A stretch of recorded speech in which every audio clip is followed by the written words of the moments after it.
Arnaud Daguin est fils et petit-fils de restaurateurs qui ont tous marqué leur époque. Comme eux, il trace une route singulière, armée de ses propres convictions. La nourriture doit être bonne pour le corps et respecter l'environnement. Sur les hauteurs d'Asparin, à Égia, seule table d'hôte étoilée de France, le chef ne cherche pas à impressionner, mais seulement à s'exprimer. Si Arnaud a conçu sa maison d'hôte au cœur du Pays Basque, c'est aussi parce qu'il y a ici de nombreux maraîchers ou éleveurs qui partagent ses préceptes. Au champ comme en cuisine, l'harmonie consiste à mettre en valeur l'aliment le plus simplement possible. Et cette manière de penser lui permet de tisser des liens gastronomiques très forts avec ses producteurs. Le temps d'une journée, Arnaud nous invite à la rencontre de ceux qui, comme lui, pour bien manger, refusent toute forme de concession.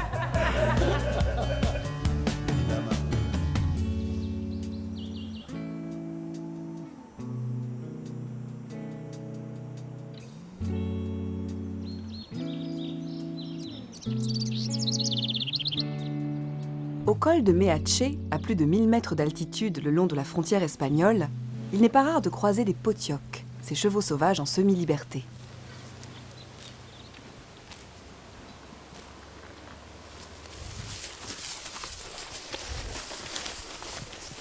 Vous avez trouvé quelque chose?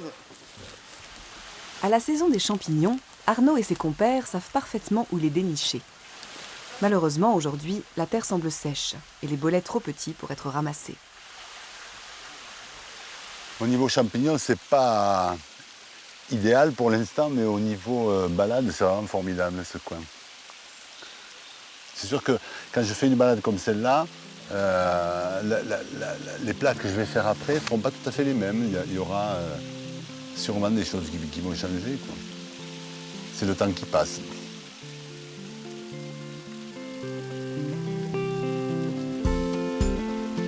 Pour Arnaud Daguin, être dans la nature le plus souvent possible permet à sa cuisine d'y prendre réellement sa source. Ses plats en sont le reflet et son interprétation. Amoureux de cette région très protégée, Arnaud est aussi un homme engagé. Celui qui, avant de se lancer en cuisine, fit des études de sociologie, milite pour une nourriture en harmonie avec nos besoins naturels. Arnaud défend l'idée qu'il faut rééquilibrer les proportions entre végétal et animal dans notre alimentation. En fait, je me laisse porter souvent d'abord par le marché, par les produits qui sont là disponibles, et puis ça se fait tout seul. J'ai toujours été très passif par rapport à ma cuisine. J'ai jamais décidé un matin, tiens, ce matin, je vais faire péter le chef-d'œuvre. Ça c'est vraiment, ça m'est complètement étranger. C'est peut-être un peu ou inconscient ou prétentieux, je sais pas, mais ça arrive, mes mains font, j'ai l'impression que c'est mes mains qui décident. Et d'ailleurs, on y va.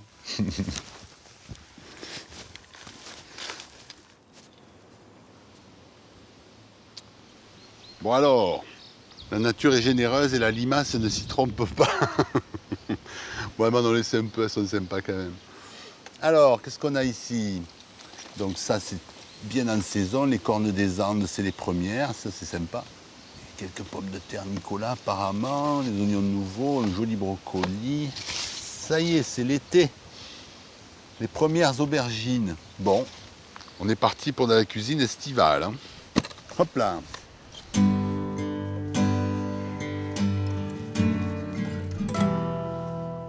C'est dans cette ferme datant du XVIIIe siècle qu'il laisse libre cours à son inspiration. Tout l'intérieur a été entièrement repensé. Dans sa grande cuisine ouverte, les deux fours à bois, l'un pour le pain, l'autre pour la rôtisserie, contribuent largement à l'âme de la maison. La première chose que fait le chef, c'est de s'occuper de la récolte de champignons. On est habitué aux cèpes d'été ici. C'est assez fréquent. c'est pas du tout exceptionnel. Et moi, je les préfère aux cèpes d'automne, ne serait-ce que parce que souvent, ils sont plus concentrés en parfum, plus savoureux que les cèpes d'automne. Avec les légumes, Arnaud a décidé de faire une arlésienne. Tomates, courgettes, piments doux, aubergines et oignons vont composer un gratin de légumes du Sud, simple et riche en couleurs. Allez. Le principe consiste à alterner les légumes tranche par tranche. Un peu d'huile d'olive, 20 minutes à haute température, et ensuite, c'est l'expérience qui parle.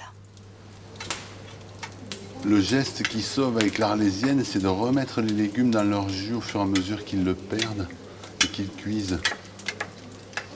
Donc de temps en temps, toutes les X minutes, hop, on va appuyer sur la bête et puis on va la remettre à cuire gentiment. Voilà. Parallèlement à son gratin, Arnaud mène de front plusieurs préparations. S'il a choisi d'ouvrir sa maison d'hôte, c'est pour prendre le temps de travailler. Je vais aller chercher les pommes de terre qui sont devant le four, là-bas qui sont chaudes. Je vais les écraser avec cette graisse de foie gras fondue ici. Après, je vais y incorporer les bouquets de brocolis que j'ai bouillantés tout à l'heure. Je vais mettre ça sur une assiette. En même temps, dans le wok, je vais faire sauter les girolles qui sont là, avec un peu de magret de canard salé.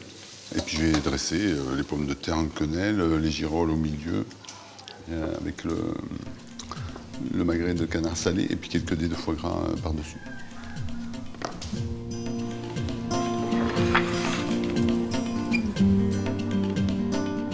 Ces recettes improvisées reposent sur une base solide, la connaissance pointue du terroir basque et bien sûr, des années d'expérience du chef.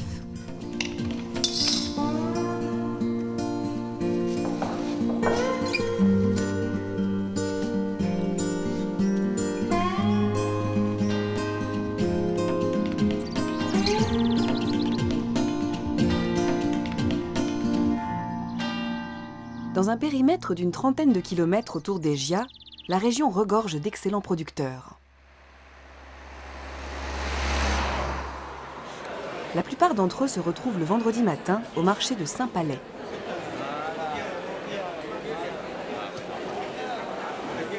Ici, pas de grande quantité de produits. Le souci principal de ces producteurs artisanaux n'est pas la rentabilité, mais bien le goût et la qualité. Les amateurs de fromage, comme Arnaud, font inévitablement un détour par l'étal d'Anita Duhaut. Voilà. Il y a un côté Saint-Nectaire, hein. Goût de cailloux. C'est parce que le saloir est en pierre. Ah, ok. Tu arrives à les mener à bien moelleux. Mais là, on part vers l'été, ça ne le fera plus. Ah, okay. Le super top, c'est bon, hein. Janvier-février. Ce qui m'a frappé le plus avec les fromages d'Anita, depuis quelques années que je les fréquente, c'est cette régularité dans la production. Et on sent que ça, c'est l'œuvre de quelqu'un, mais c'est aussi le résultat d'une espèce de symbiose heureuse entre quelqu'un qui maîtrise techniquement et un biotope qu'elle sait apprivoiser.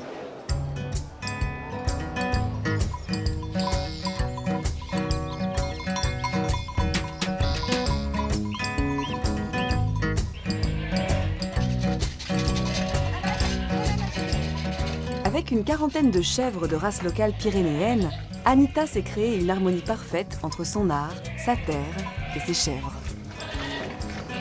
Les chèvres ici sont des pyrénéennes, race en voie de disparition, race locale, hyper rustique. Mais une des particularités de la race, c'est qu'elle fait très peu de lait. Sur l'année, ici, la chèvre, elle fait à peu près 300 litres. Pour avoir un repère comparatif, une alpine doit faire au moins 600 litres.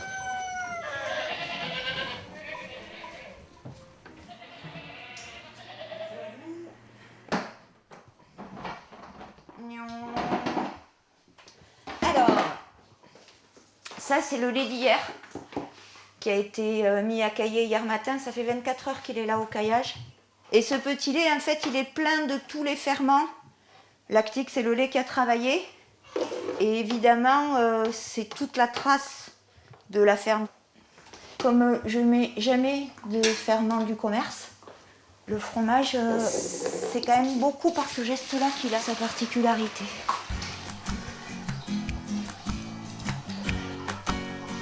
Voilà. Au-delà de l'attention portée par Anita à ses chèvres et de sa parfaite maîtrise technique, la qualité du terroir tient un rôle important dans l'excellence de ses fromages.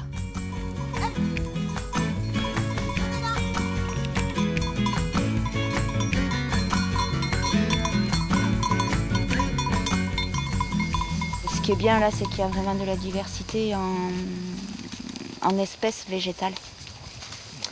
La fougère, c'est antiparasitaire. Elles en ont vraiment besoin et c'est super qu'il y ait cet endroit-là. Et c'est parce qu'il y a aussi cet endroit-là que je suis venue là.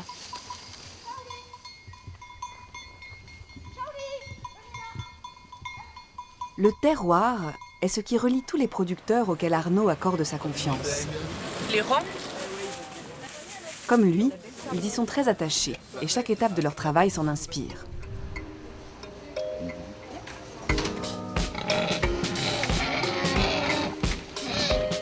C'est le cas de Christian Aguerre, éleveur de porc noir basque ou Quintoa, du nom de la vallée dont ils sont originaires.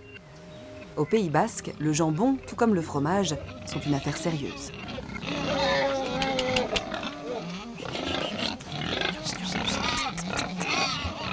Il y a 20 ans, il ne restait qu'une vingtaine de spécimens de ces cochons. Aujourd'hui, grâce à la persévérance d'éleveurs comme Christian, le cheptel dépasse les 2500 têtes. Les porcs, élevés au grand air et nourris pendant 18 mois de glands, de maïs et d'orge, donnent une chair d'une qualité unique.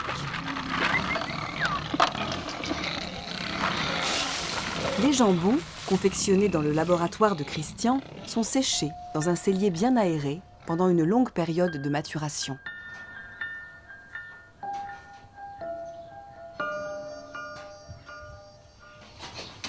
Il est de mai, donc il a plus de 2 ans. Ouais.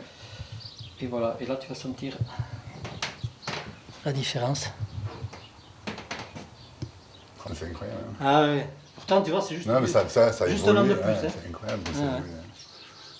Alors bon, on a à peu près une race très équivalente au porc ibérique, mais on aura un goût complètement différent parce que ce qui construit le goût de jambon, c'est aussi son climat. Ici, on a un climat beaucoup plus doux et donc on aura un goût de jambon beaucoup plus doux, plus fin, peut-être même plus proche des jambons italiens que des jambons espagnols. Absolument. Le séchage à l'air libre, c'est ça, quoi. S'il a le jambon, il aura le goût de son terroir. Ben voilà.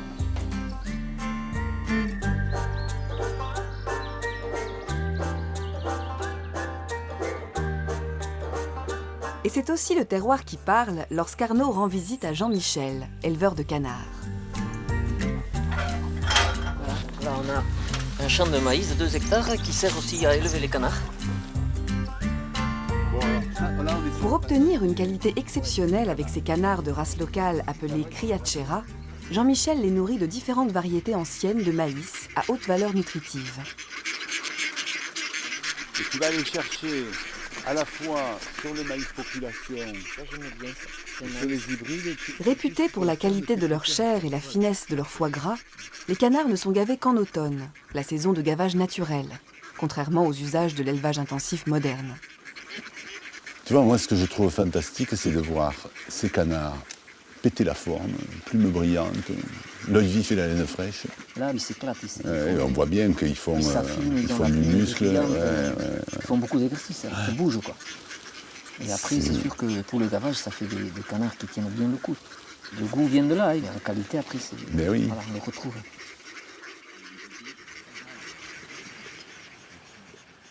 Jean-Michel et sa femme Christiane ouvrent leur cuisine au chef. Ok, donc... Après avoir fait des toasts de foie gras, le chef prépare des courgettes farcies au confit de canard. Allez, il est chaud le four? Il est chaud. Alors, s'il est chaud le four, on y va. Une fois les courgettes enfournées, Arnaud s'apprête à cuisiner cette fois des magrets. Il confie alors à Christiane un secret de cuisson. Les magrets, l'idéal, c'est de les démarrer froids sur une poêle froide. Ah Et oui. vous mettez le feu, oui, avec rien dedans, et froide. Parce que le but du jeu, c'est pas de les colorer, puis de faire fondre le gras. C'est l'inverse. Le but du jeu, c'est de faire fondre le gras, puis de les colorer. Un petit coup de four pour le repos, c'est bon. Quand la peau est bien dorée, c'est le moment de retourner les magrets et de les faire cuire brièvement côté chair. La cuisson peut se terminer alors à four doux. Ces échanges d'astuces entre fournisseurs et cuisiniers sont courants. Le premier offre la matière première et le second ses conseils culinaires.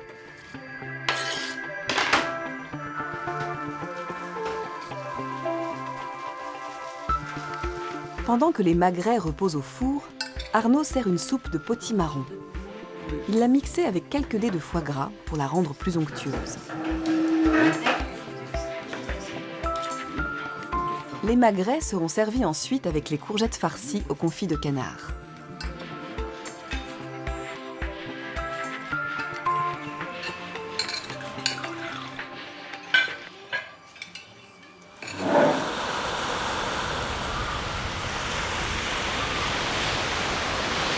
Une des particularités du Pays basque est la proximité entre mer et montagne. Il est donc très facile pour Arnaud de rejoindre son ami pêcheur Patrick Courtiot pour aller lui acheter du poisson.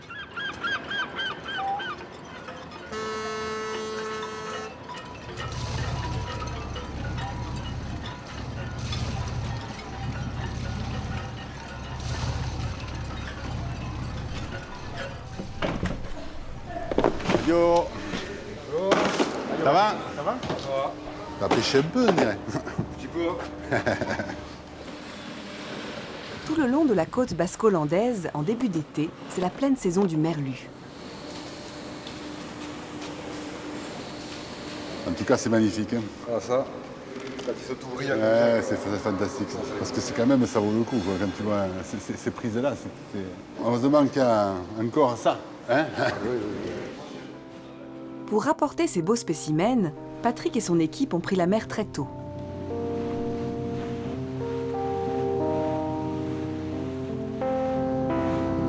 Ils pratiquent une pêche artisanale, à la ligne, respectueuse de l'écosystème. Première étape de cette pêche, la pose de sardines sur 3 longues lignes, comptant chacune 600 hameçons. Les lignes sont posées avec précision, en fonction des courants et de la profondeur de l'eau.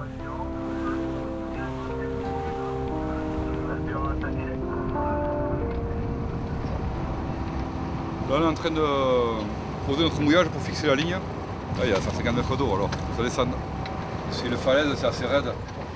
Donc là, c'est pratiquement au mètre près qu'il faut passer pour que la ligne se cale exactement là où on veut. On a une marge d'erreur qui est très faible, quoi.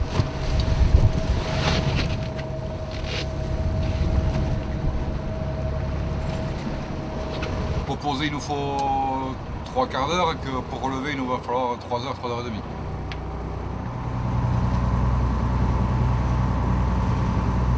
Une heure plus tard, la remontée de la première ligne est encourageante, avec 80 kg de merlu.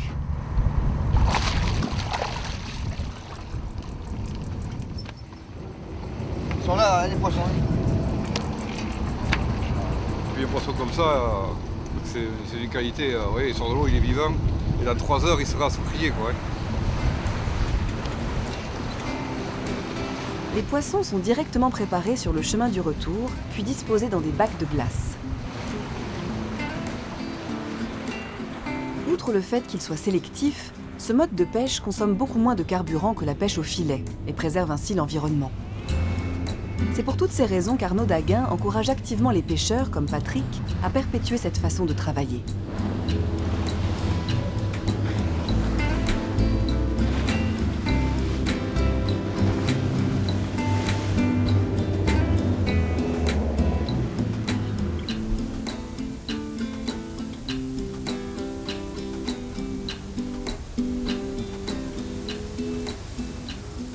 De retour en cuisine, Arnaud cherche à valoriser au maximum les produits de cette pêche. Sa devise, rien ne se perd, tout se transforme. Pour confectionner un fumet, Arnaud dépose dans une casserole les arêtes, les œufs et la tête du poisson, ainsi qu'un peu de verre d'oignon et d'huile d'olive. Méthodiquement, Arnaud lève les filets du merlu.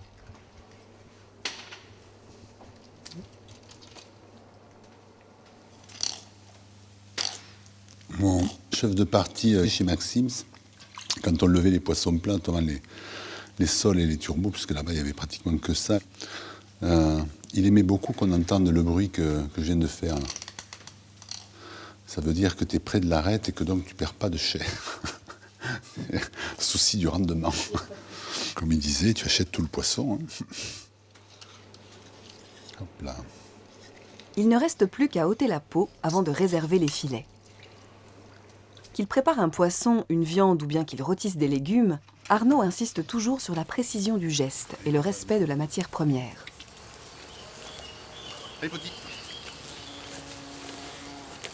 Un chef de cuisine, c'est-à-dire quelqu'un qui est en charge de nourrir les autres, que ce soit en collectivité, que ce soit à la cantine, que ce soit dans un restaurant gastronomique ou dans un bouclard de quartier, il est d'abord prescripteur.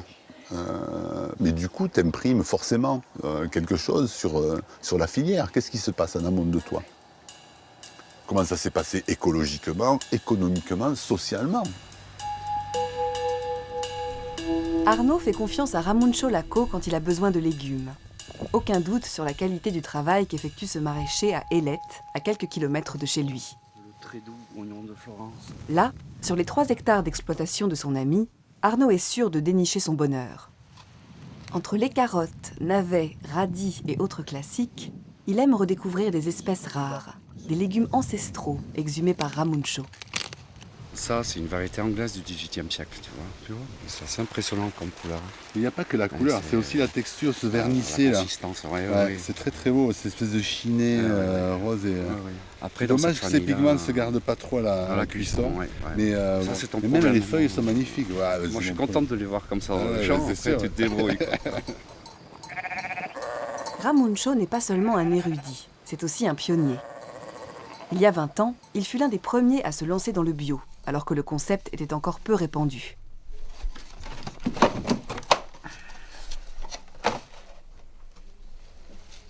Ce qu'on a fait aujourd'hui, par exemple, ce petit tour de piste là, qui va nous permettre de faire un peu de cuisine de légumes, ce soir, on est exactement dans la saisonnalité. Mais vraiment, c'est-à-dire en collant comme ça à la saison, en étant vraiment au contact de ce qui pousse en ce moment, je ne pense pas qu'on puisse se tromper beaucoup en faisant la cuisine. Donc là, vraiment, on colle et au terroir et à la saison, et c'est exactement ce qui me va. Arnaud repart de chez Ramuncho avec une belle quantité de légumes, de quoi régaler au dîner tous ses convives. Fais voir ces merveilles, les choses de la mer. Wow. Ça va? Ah, quand même! Non, parce que là, on s'est dit, là, le foie gras, on n'en mangera jamais, quoi. Cette fois, Arnaud ne va pas préparer le repas en solitaire. Ses invités s'improvisent brigade de cuisine.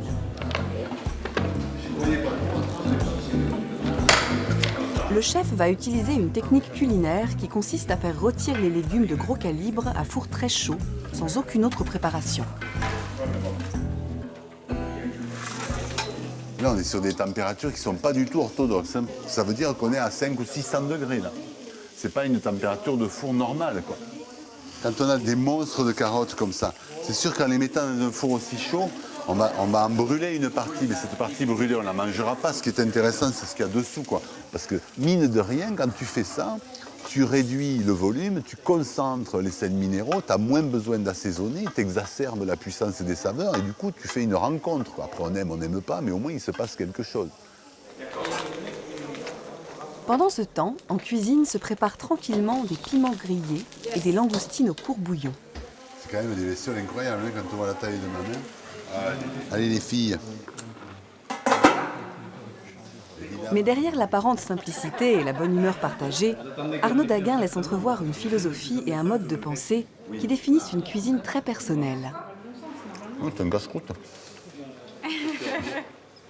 Non, c'est un casse-croûte sérieux, mais il y a des basiques de la cuisine, quoi. On fait sauter des trucs, on met des trucs dans le four, on a fait bouillir des trucs.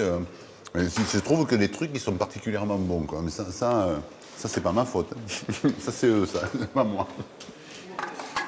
J'ai toujours eu le sentiment, en fait, depuis longtemps, que la cuisine, c'est un langage et que si les produits sont son vocabulaire, les techniques, elles, sont sa grammaire, quoi. Et donc, le plus on connaît de techniques et le plus on connaît de vocabulaire, le plus on peut avoir une langue riche.